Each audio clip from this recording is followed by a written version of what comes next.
为着要让各小各中的学生接触艺术，教育部107年开始，就推动艺文场馆甲各中小合作，让学生囡仔会当去欣赏艺术甲看表演哦。目前嘛已经有132间艺文的场馆，甲154间学校合作。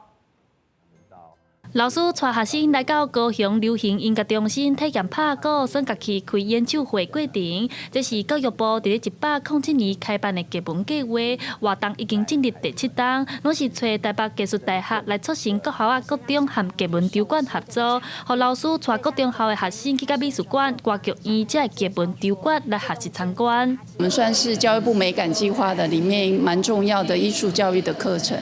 那他大概的期待就是，他透过跟美术馆、还有博物馆、还有学校一起发展，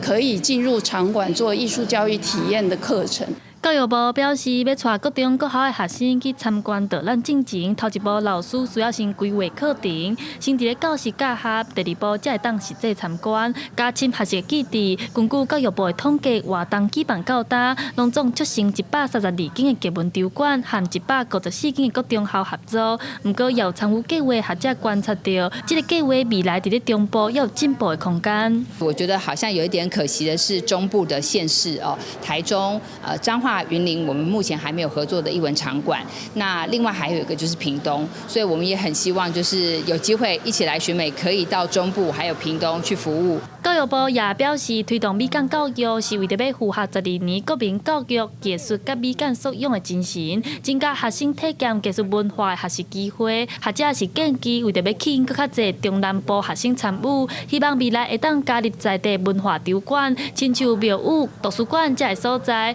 提供囡仔多元的艺术体验环境。记者陈亚双、柯敏哲台北报道。